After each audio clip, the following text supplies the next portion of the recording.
All right, so what's up, guys? Let's get ready for Sunday swings. I kind of have looked a little bit over the markets, really not that much. We'll do it now together. I'm gonna go through because we got to keep in mind where we are. Let me see if I can pull up the calendar right here. So if you guys notice where we are within the year, we're probably in, I'd say, one of the most. You guys see the calendar, right? You guys see it? So we're probably entering the holidays exactly because we literally have Christmas pretty much at the end of this week. So we can't expect volume to be as as it was last week or as it's pretty much been all year. I personally don't give a shit about that. If the trade makes sense, I'm simply gonna take it. That's just the reality of it. If it has a high probability setup of going that way, I'm taking it. But we got to take into consideration that there could be a chance that the lack of volume won't obviously help our trade, right? So that's just something to keep in mind, but don't let it influence your trade negatively or positively, right? So with that being said, let's start off this week. So do you guys remember what I explained kind of last week, the week before? It's pretty much right there on AJ. We're expecting a retracement to this area, get a shift to structure. If we get it, we take the trade down. If the trade doesn't go down, hits our stop loss, wait for it to come to our next area of interest, give us our shift to structure, take the trade to the downside. You guys remember this trade? Type 1 if yes, type 2 if no. Was it simple? Did any of you guys catch it? I saw a lot of you guys caught it. I personally caught it myself.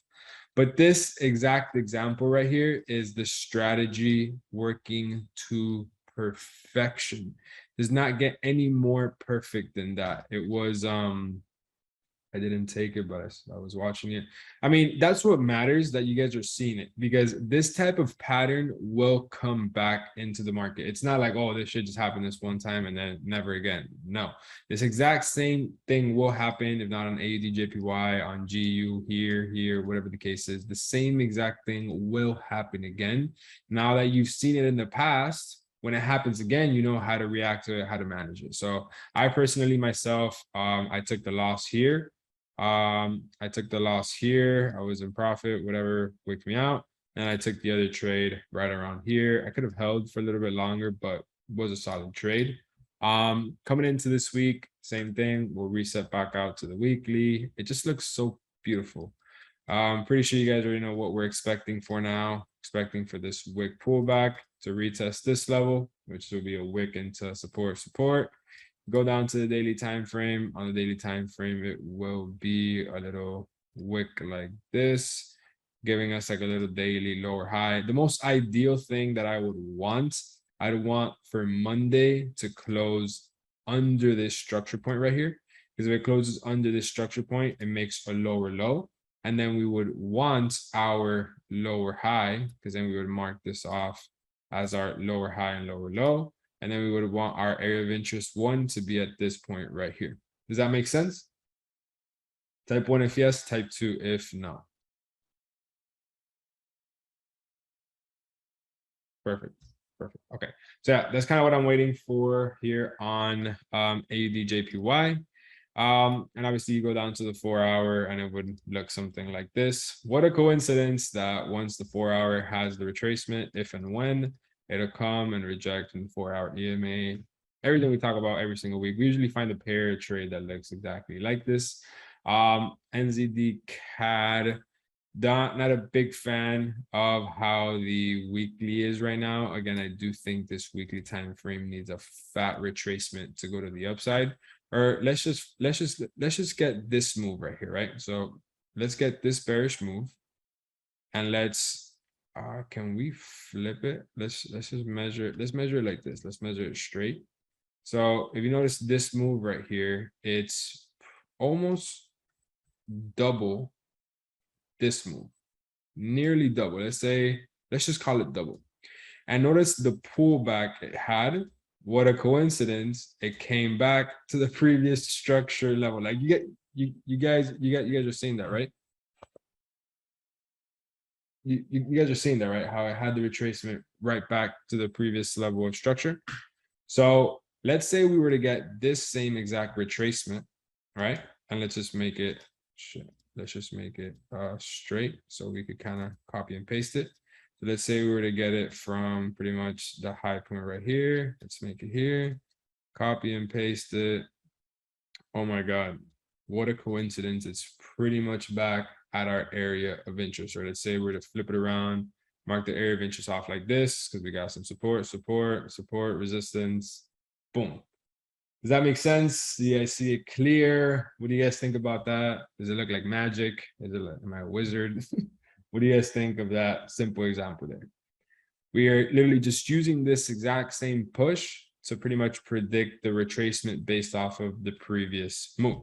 So for this example, I personally myself, I'm going to be looking for the counter trend trades. They're high risk, but they'll be high paying trades. So we are, what a coincidence. Like, tell me this just doesn't look beautiful.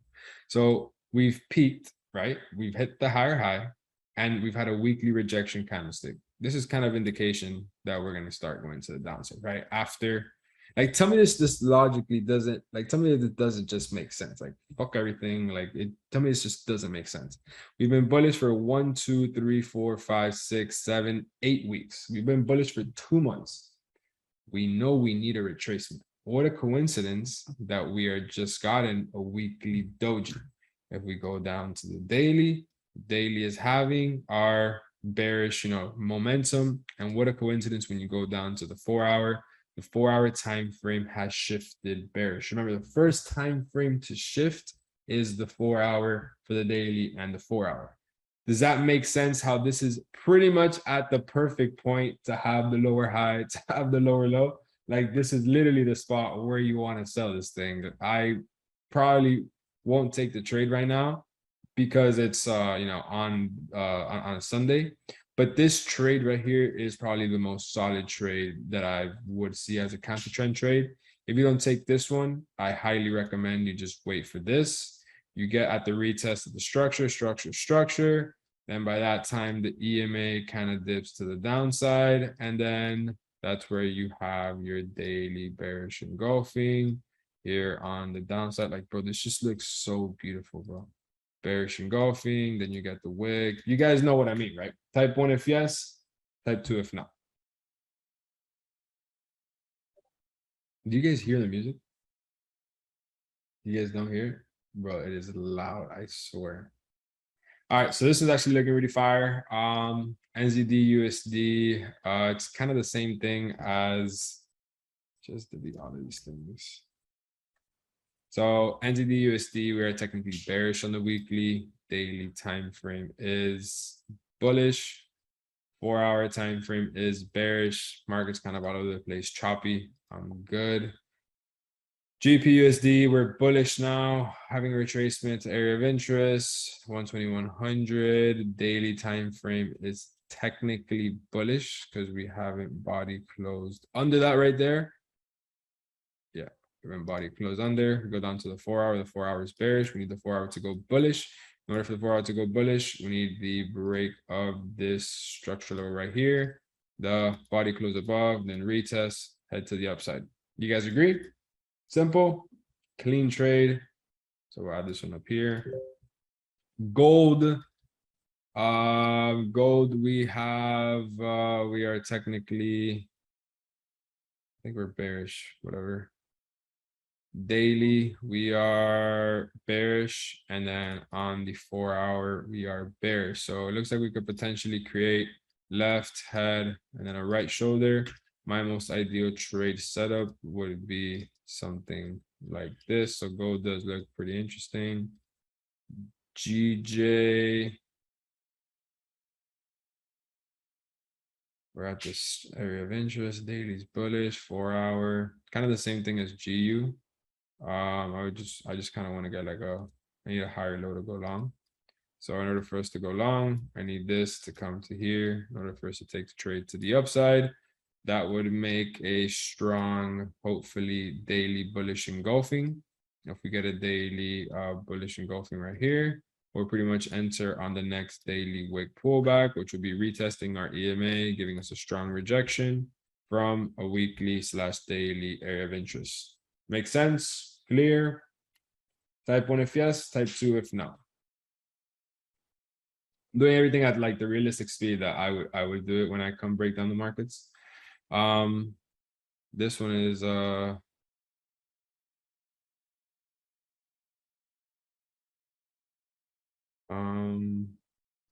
so yeah, this one looks pretty clean. The thing is we're bearish on the daily.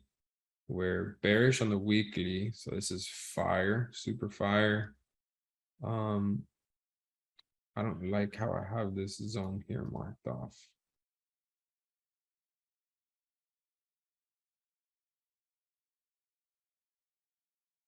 I mean, it was a solid zone. Let's bring it back.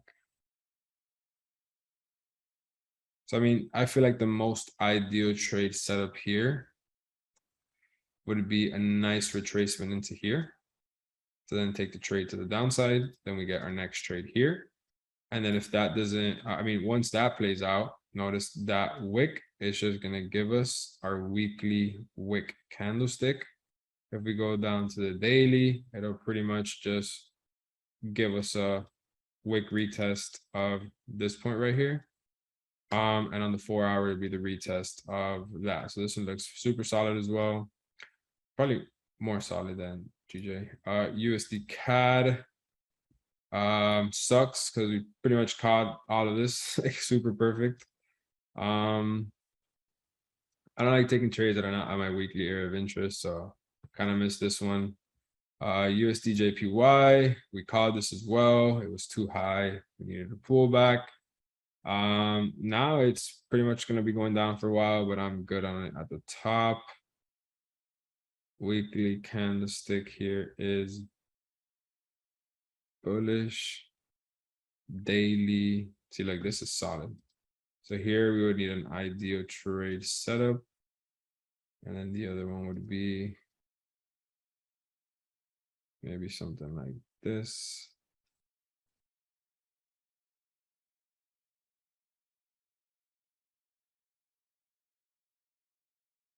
Yeah, this is solid.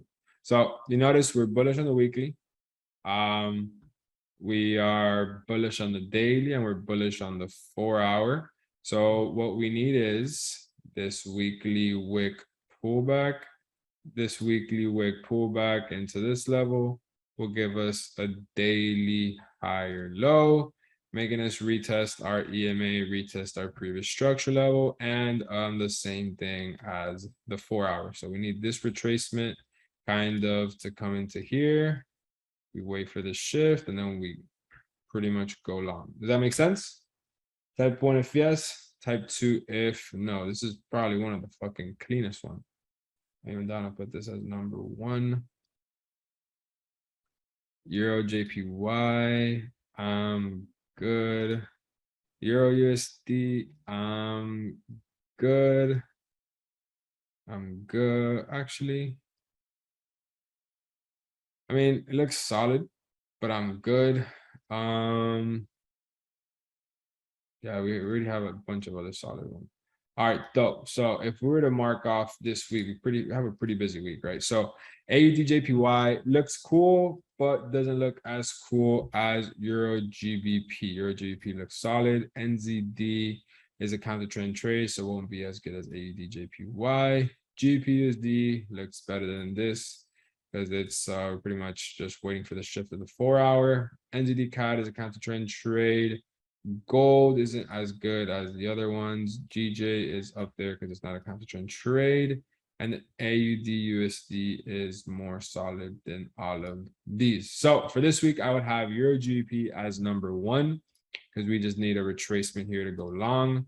But I have to put GBP as number 1 because it looks like it's going to be ready first. It just needs to shift the structure to go long. AUD JPY, we just need a pullback into here to sell. GJ is more ready than AUD JPY because all we literally just need is a little break above to go long. And then AUD USD, we need a bigger retracement to go sell. If we don't, and we just simply break through here, we got a little pullback to take the trade short. NZD CAD, you guys already know, big time counter trend trade. High risk, high reward, and the probability of it happening is very large. And then we have gold that the ideal setup would be to break to the downside. If not, we'll wait for something like this to go long.